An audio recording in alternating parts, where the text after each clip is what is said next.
Nu, tad sāksim par visām 12 zodieka zīmēm. Pēc kārtas sākam, kā vienmēr, ar Aunu, pašu pirmo zodieka zīmi, un nedaudz jau es jums stāstīju par to, ka Auniņiem vēl jādara tas, ko viņi vēl var paspēt izdarīt. Nesabiedēšu jūs, bet brīdinu tikai, ja, jo jūs jau šogad sagaidiet pašu nopietnāko planētu Saturnu, sevišķi tie Auni, kas ir dzimuši, kā jau es minēju iepriekš, marta auniņa pašā sākumā, jā, tur Saturniņš jau klauvē pie jūsu durīm. Un Saturns ir liktenis un laika dievs, un viņš jokus netais, jā. Tātad viņš grib kārtību, viņš grib, lai jūs no kaut kā atsakaties, viņš grib, lai jūs esat izturīgi un pacietīgi un paklausīgi, un viņš mazliet pieklauvē ar tādu žagariņu pie jūsu durvīm un brīdina, bet tai pašā laikā vēl dod laiku jums 25. gadā, sevišķi tie jauni, kas ir dzimuši jau vēlākajās, 2., 3. dekādē, ja, tiem vēl tā kā Saturns nekādu skādi nenodarīs, bet Auna enerģētika šogad ļoti, ļoti kaut kā jūtam, ja, jo ap to Auna sākuma punktu sāk darboties vairākas planētas, pie tam vienlaicīgi, kā jau es minēju, arī Neptūns ieslīdē Sauna zīmē un var dāvāt kaut kādu enerģētiku dīvainu, nesaprotamu sajūtu, ja? Tā kā rēķinieties ar to, un arī pati Venēra, kas ir tā parasti labvēlīgā planēta, viņa martā tieši Auna zīmē būs retrogrāda un var kaut kā pievērst jūsu uzmanību mīlestības tēmām, naudas tēmām, ja, tā kā esiet vērīgi uz šīm tēmām, un, protams, arī veselība, jūs jūtīgā vieta, galva un acis arī jāsaudzē, ja. Un kas tad vēl, kas vēl Auniņiem ir tāds interesants, 3. dekādas Auniem tie, kas ir dzimuši jau tā kā Auna zīmes pašās beigās, tur joprojām atrodas tāds astarīts kā Hīrons, un viņš var dāvāt tādu duālu enerģētiku, kā jūs varat mēģināt apvienot kaut ko, divus darbus, dzīvot tā kā divās mājvietās, vai atrasties tādos komandējuma tā kā ciklos un izmantot šo enerģētiku tā kā sev par labu tādu duālu enerģētiku.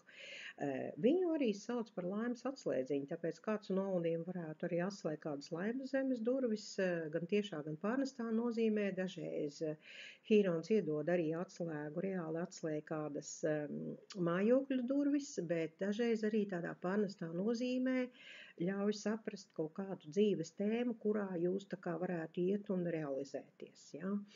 Tas tā kā būtu.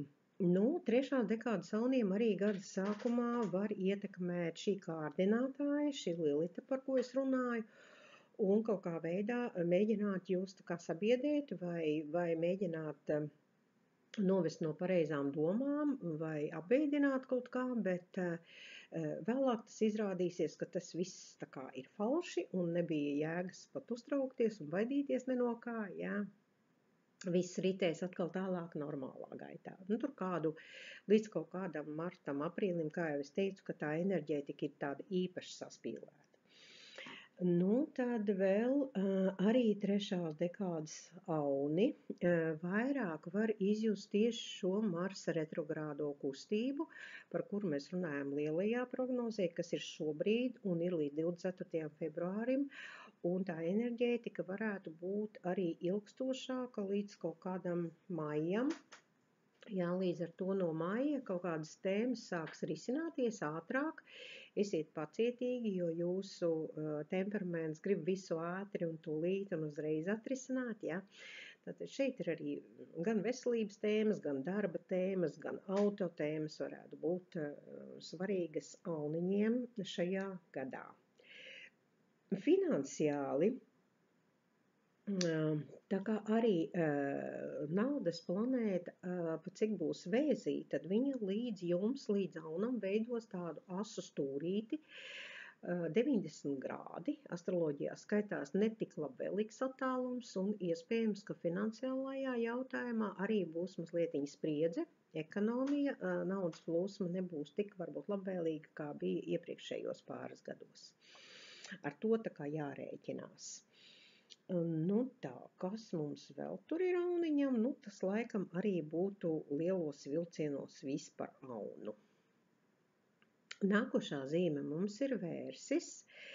Tātad vērša zīmē, kā es teicu, joprojām atrodas planēta Urāns, bet Urāns ir tā kā vērša zīmes pašās beigās, līdz ar to trešās dekādas vērša viņu vairāk var izjust, kā jaunu, inovatīvu kaut kādu ideju realizāciju dzīvē, vai jaunas iespējas.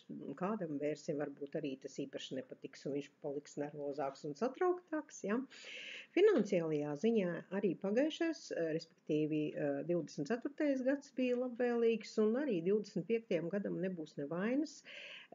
Naudas ziņā, naudas plūsma ir labvēlīga pret vērsi, kas arī vērsim ir ļoti svarīgi, vienmēr finansiālā stabilitāte. Ja?